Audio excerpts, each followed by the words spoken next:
Une fourmi vite devait rentrer pour, à sa colonie, annoncer que de la nourriture elle avait trouvé, et en très grande quantité. Des cailloux comme des montagnes, il fallait qu'elle escalade, et de très hautes herbes, il fallait qu'elle traverse. Mais elle n'avait rien avalé tout au long de la journée, et son pauvre estomac vide faisait de drôles de gargouillis. Fébrile, elle arriva enfin, mais elle avait si faim. La sentinelle cria « Halt! Votre matricule et votre grade ?» « Je suis éclaireur, » répondit la fourmi, « matricule 2356.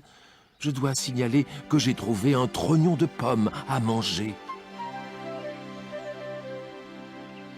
« Un trognon de pommes, vous avez trouvé ?»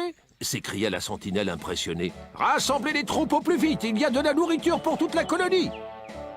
Les fourmis sortirent sur le champ, 1100 sur un même rang. Elles avaient tout un numéro et marchaient toutes au tempo. Répondant à l'appel, en chœur, elles chantaient « Tous pour la colonie et la colonie pour tous ». « Et moi alors, dit la fourmi au matricule 2356, j'ai fait tout le boulot. Ah, vraiment, quel culot! La pomme, je l'ai trouvée. Vous pourriez me remercier. Parfois, c'est aussi agréable de se sentir un peu spécial. » Qui veut se sentir spécial? Dit une fourmi sur un ton glacial. Vouloir être différent, il n'y a rien de plus décadent. Eh bien, différente, je suis. Peu importe ce que vous en dites. Et je le dis bien haut, je ne suis pas un numéro. Silence! Cria une fourmi plus loin dans la file. Tu gâches notre chanson, arrête de faire des façons. Je veux être différente, dit notre fourmi en hurlant. Je veux exister, je veux une identité. Les fourmis organisèrent une réunion extraordinaire pour étudier la question et trouver une solution. Et la foule de crier « On ne peut plus supporter cette attitude égoïste de la part de 2356 !» Si toutes les fourmis agissaient ainsi, on ne s'en sortirait pas, affirma 1523.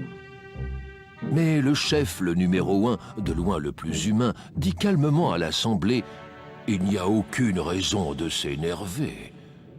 Permettez, mes amis, mais au lieu d'agir en ennemi, nous devrions plutôt l'aider à trouver son identité.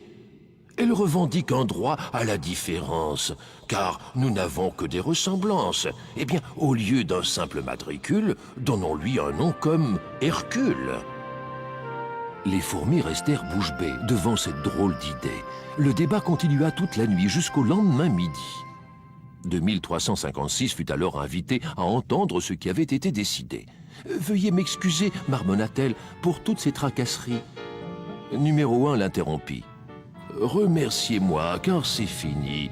Vous n'avez plus de matricule, et vous vous appelez Hercule. »« Waouh! Oh, merci, numéro 1. Puis-je vous serrer la main ?»« Mais il n'y a pas de quoi, et appelez-moi donc Benoît. »